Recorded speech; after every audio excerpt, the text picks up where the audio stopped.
Hey y'all, my name is Brandy Lachey, and in today's video, I'm going to be showing you how I trim my hair for quarterly maintenance. Please keep in mind that this is not a tutorial, and what I'm doing to my hair may not be necessary for your hair, but I'm always willing to share if I feel like it'll help someone.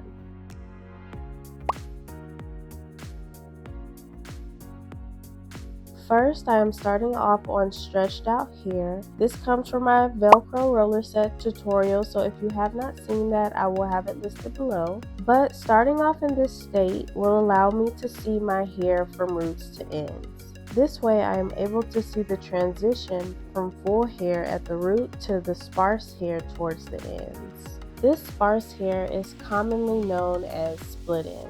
Split ends are a combination of wear that happens to the hair over time. You can gain them by over manipulation of the hair. You could also gain them by just your ends rubbing against your clothes. It's something that happens naturally, but you definitely want to take care of it because the split ends don't stop. So your hair will literally split all the way up the hair shaft if you let it, which is going to cause more breakage, tangles, and just an unpleasant experience with your hair. As you can see, I have neglected the top crown of my head, so there is so much more to cut than the standard 1/8 of an inch to 1/2 an inch of hair I would normally cut for a trim.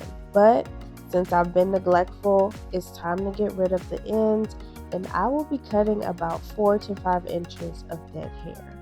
It may seem like a lot, but like I said before, if you don't cut it, it will only get worse. Have you ever noticed that some women have a short patch at the top of their head while the rest of their hair seems long? I believe it comes from the neglect of this top region of the hair. Of course, this is not the case for all women, as some women deal with health issues that start internally and affect them outwardly through their hair. But in many cases, I have noticed a trend of the top area or the crown being one of the more difficult areas to maintain. I don't have all the specifics, but I do plan to take a deeper dive into this.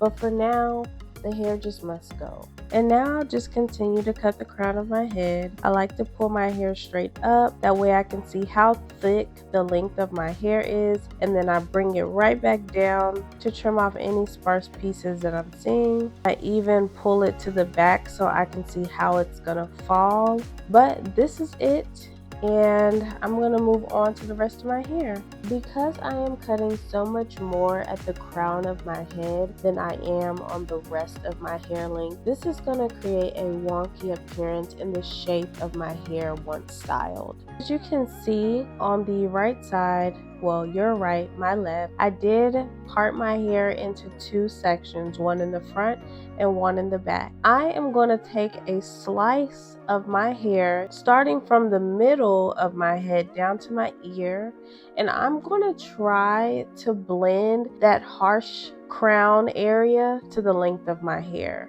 So I'll pull my hair out to a 90-degree angle, and I will start gliding my scissors down at a 45-degree angle until I reach the ends.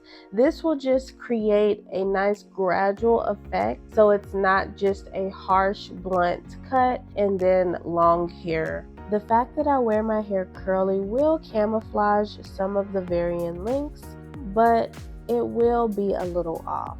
Following, I'll continue to trim about an 1/8 of an inch around the rest of my head, pulling the pieces of hair out to a 90-degree angle and cutting right before I get to the dead ends. And I'll just continue this on this section of my head.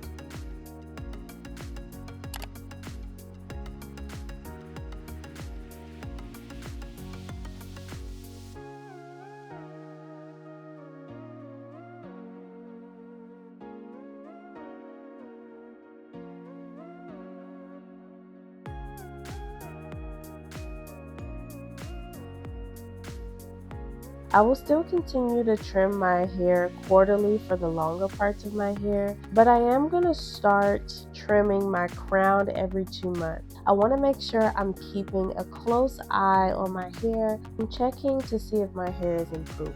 2 months will give me about an inch of hair growth. I will trim about 1/4 of an inch and keep 3/4 of an inch of growth. Over time, I will slowly start to see my hair growing in its most healthiest state. Remember, I cut off 4 to 5 inches of hair.